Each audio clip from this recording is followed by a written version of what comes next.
हरियाली से भरे एक छोटी से गांव में सब्जियों का एक खुशहाल परिवार रहता था। परिवार के मुखिया थे मेहनती आलू और उनकी पत्नी सीधी साधी लेकिन समझदार गोभी। उनकी दो बेटियां थीं, बड़ी बेटी भिंडी और छोटी बेटी मूली। दोनों बहनें सुंदर थीं, लेकिन स्वभाव में जमीन आसमान का फर्क था। भिंडी बहुत तेज, जिद्दी और गुस्सैल थी। उसे हर बात अपनी मर्जी से करनी होती थी। वहीं मूली शांत, मासूम और समझदार थी। वो हमेशा घर को जोड़ कर रखने की कोशिश करती। लेकिन दोनों बहनों की एक आदत पूरे गांव में मशहूर थी, उनकी लड़ाई। सुबह हो या शाम, ये मेरा दुपट्टा क्यों लिया? तूने मेरी चूड़ियां क्यों पहनी? मम्मी देखो ना, मूली मुझे चिढ़ा रही है। घर में हर दिन चीख पुकार मची रहती। कई बार तो आलू अपना सिर पकड़कर बैठ जाते। गोभी परेशान होकर कहती, हे भगवान, इन दोनों की शादी हो जाए बस, फिर घर में शांति आए। गांव वाले भी मजाक करते, जिस घर में भिंडी और मूली हो वहां रोज महाभारत होना तय है। लेकिन लड़ाई के बावजूद दोनों बहनों में प्यार भी था। अगर कोई बाहर वाला कुछ कह दे तो दोनों एक हो जाती। समय बीतता गया। अब भिंडी शादी लायक हो चुकी थी। आलू और गोभी ने उसके लिए रिश्ता ढूंढना शुरू किया। एक दिन पास के गांव से अमीर और सभ्य परिवार का रिश्ता आया। लड़की का नाम था शिमला मिर्च, जिसे सब प्यार से शिमला कहती थी। लंबा चौड़ा, पढ़ा लिखा और शांत स्वभाव वाला लड़का। गोभी को रिश्ता बहुत पसंद आया। आलू बोले, ऐसा लड़का बार बार नहीं मिलता। जल्द ही रिश्ता तय हो गया। पूरा घर शादी की तैयारियों में लग गया। लेकिन किसी को नहीं पता था कि भिंडी के दिल में एक बड़ा राज छिपा था। भिंडी गांव की ही एक लड़की करीला से प्यार करती थी। करीला गरीब था, लेकिन दिल का अच्छा। वो अक्सर खेतों के रास्ते भिंडी से मिलने आता। करेला बोला, तो चल मेरे साथ, हम कहीं दूर नई जिंदगी शुरू करेंगे। भिंडी डर गई, लेकिन मेरे माँ बाप? करेला बोला, अगर आज हिम्मत नहीं की तो जिंदगी भर पछताओगी। उधर घर में शादी की धूम मची हुई थी। मूली अपनी बहन के हाथों में मेहंदी लगा रही थी, लेकिन भिंडी की आंखें में खुशी नहीं थी। मूली ने पूछा, दीदी, आप खुश नहीं हो? भिंडी ने नजरें झुका ली, कुछ नहीं। मूली समझ गई कि बात गंभीर है, लेकिन उसने ज्यादा सवाल नहीं किए। आखिर शादी का दिन आ गया। पूरा गांव रोशनी से जगमगा उठा। ढोल नगाड़े बज रहे थे। बारात दरवाजे पर आ चुकी थी। शिमला घोड़ी पर बैठा बहुत सुंदर लग रहा था। आलू खुशी से सबका स्वागत कर रहे थे। लेकिन तभी घर के अंदर से जोर जोर से रोने की आवाज आई। गोभी चीख रही थी, भिंडी कहाँ गई? पूरा घर सन्न रह गया।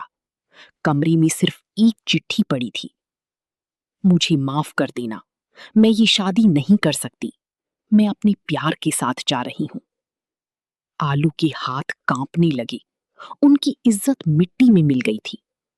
गांव वाले कानाफूसी करने लगे। लड़की भाग गई। बेचारी गोभी, क्या होगा अब? गोभी बेहोश हो गई। उधर बारात वाले गुस्से में थे। शिमला के पिता बोले, हमारी इतनी बेइज्जती, अब ये रिश्ता खत्म। आलू हाथ जोड़कर रो पड़े, हमें माफ कर दीजिए। तभी मूली आगे आई। उसने पहली बार अपने पिता को इतना टूटा हुआ देखा था। उसकी आंखों में आंसू थे। कुछ देर की खामोशी के बाद शिमला की मां बोली, अगर आपकी छोटी बेटी तैयार हो तो हम ये रिश्ता तोड़ना नहीं चाहती। पूरा घर हैरान रह गया। गोभी रोते हुए बोली, मूली बेटा, फैसला तुम्हारा है। मूली ने अपनी माता पिता की तरफ देखा। उनकी झुकी हुई नजरें देखकर उसका दिल पिघल गया। धीरे से उसने कहा, अगर इससे पापा की इज्जत बच जाएगी तो मुझे मंजूर है। और उसी रात मूली की शादी शिमला से हो गई। मूली की विदाई हो गई, लेकिन उसके दिल में दर्द था। उसे लग रहा था जैसे वो अपनी बहन की जगह ले रही हो। उधर भिंडी और करेला शहर भाग गए थे। कुछ महीनों तक सब ठीक चला, लेकिन गरीबी और मुश्किलों ने दोनों की जिंदगी बदल दी। करेला छोटी मोटी मजदूरी करता, कई बार खाना तक नसीब नहीं होता। भिंडी को अपने घर की याद आने लगी। एक दिन करेला बोला, चलो मैं तुम्हें अपने बड़े भाई के घर ले चलता हूं। भिंडी ने पूछा, तुम्हारा भाई कहाँ रहता है? करेला मुस्कुराया, सब्जीपुर में। भिंडी चौंक गई, लेकिन उसे क्या पता था कि किस्मत उसके साथ कैसा खेल खेलने वाली है। जब दोनों घर पहुंचे, दरवाजा मूली ने खोला। दोनों बहनें एक दूसरे को देखकर पत्थर बन गईं। तू? मूली की आंखें फैल गईं। उधर अंदर से शिमला बाहर आया। करेला हंसते हुए बोला, भैया, ये है मेरी पत्नी भिंडी। पूरा घर सन्न रह गया। असल में करेला शिमला मिर्च का छोटा भाई था। अब दोनों बहनों की शादी एक ही घर में हो चुकी थी। पहले कुछ दिन सब शांत रहा, लेकिन फिर वही पुरानी लड़ाइयां शुरू हो गईं। सुबह सुबह, तूने मेरी साड़ी क्यों पहनी? ये रसोई पहले मैंने साफ की थी। मम्मी जी, देखिए ना, भिंडी मुझे तंग कर रही है। सास परेशान हो जाती। शिमला सिर पकड़ लेता। करेला खेत भाग जाता। एक दिन तो लड़ाई इतनी बढ़ गई कि दोनों ने पूरे आंगन में सब्जियां फेंक दी। मूली चिल्लाई, मेरी जिंदगी खराब कर दी तूने। भिंडी भी गुस्से में बोली, अगर मैं नहीं भागती तो तू यहां रानी बनकर कैसे रहती? दोनों की आवाज पूरे मोहल्ले में गूंजने लगी। शिमला गुस्से से बोला, बस। पूरा घर शांत हो गया। शिमला ने पहली बार इतनी तेज आवाज लगाई थी। वो बोला, तुम दोनों बहनें हो या दुश्मन? जिस घर में आई हो उसे घर रहने दो, युद्ध का मैदान मत बनाओ। मूली रोने लगी, दीदी ने हमेशा मेरी जिंदगी खराब की है। भिंडी भी टूट गई, मैंने जो किया प्यार में किया। मूली बोली, लेकिन उसके बाद सब मुझे झेलना पड़ा। उस रात पहली बार दोनों बहनें अलग अलग कोनों में बैठकर रोईं। उन्हें अपना बचपन याद आया, कैसे दोनों बारिश में खेलती थीं, कैसे एक दूसरे के बिना खाना नहीं खाती थीं। धीरे धीरे उनके दिल का गुस्सा पिघलने लगा। कुछ दिनों बाद गोभी बीमार पड़ गई।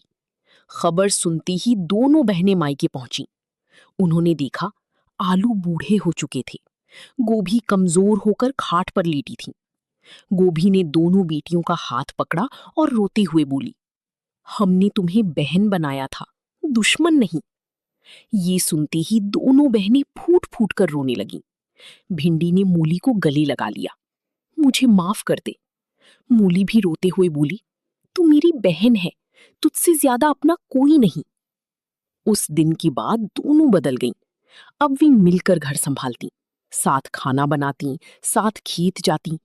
अगर कोई बाहर वाला कुछ कहता तो दोनों एक हो जाती। पूरा गांव हैरान था। जो बहनें हर दिन लड़ती थीं, अब एक दूसरे के बिना नहीं रहती थीं। एक दिन शिमला मजाक में बोला, लगता है भगवान ने तुम दोनों को लड़ने के लिए नहीं, साथ रहने के लिए बनाया है। सब हंस पड़े। आंगन में फिर से खुशियां लौट आईं और आलू